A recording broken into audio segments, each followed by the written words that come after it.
Shannon, can you go ahead and introduce yourself? Hi there, I'm Shannon Corcoran. I'm going to have you do it again because I didn't Okay. have the camera.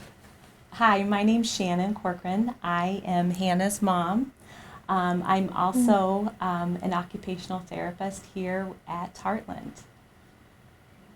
So Shannon, we're going to have you talk just a little bit about, and Hannah too, about once we get kind of to that point where +4 is sort of sunsetting and transitioning into just employment and regular life. What's that look like from your perspective, Hannah, and from Shannon? As Hannah gets ready to exit her IEP here in the next year or year and a half, really looking at coordinating those services so that she can be successful upon completing her education. And so really those coordinating of services is going to really rely on Hannah and her dad and I to facilitate and help manage all of the pieces that are going to be required in order to set her up for success in that living, learning, and working going forward. And so right now, Hannah has a case manager through her Medicaid waiver, and so that case manager is instrumental in really coordinating different funding resources, transportation for Hannah to and from work. Hannah takes a private specialized transportation called Joyride, who has been wonderful, but without that waiver, a one-way trip costs upwards towards, I think, $40 to $60 for just a one-way trip. So to and from work would be at least $80 if we had to pay that privately. And so the funding, the referrals to different agencies, we've worked real closely with Voc Rehab too. And they have funded some internships that Hannah did this summer. They were paid internships that were a joint effort between Iowa Works and Voc Rehab. So those linkages are so important when we, as families and professionals, really try to identify those community linkages and really take advantage of those so that we can set our students up for success.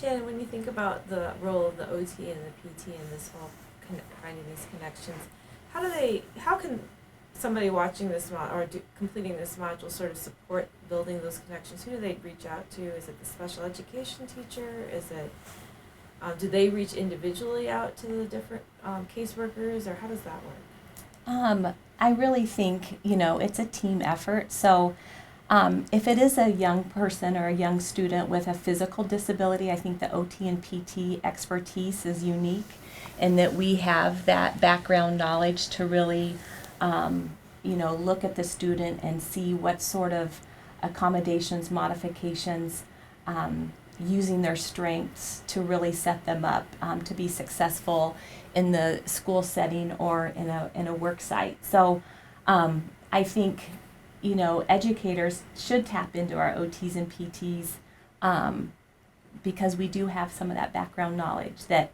have you tried this? Can we, do it this way? And so trying to use some of that expertise for our students with physical disabilities. It sounds like the OTs and the PTs really have a vision for what's possible out there, that maybe because people get kind of locked into their work and what they do, they see they see what's in front of them and what they're doing, and so helping create that vision for what's possible as far as employment, as far as recreation, as far as life skills. Yeah, I think OTs and PTs by nature are big picture people, so we're good at finding strengths in our students and really capitalizing on those.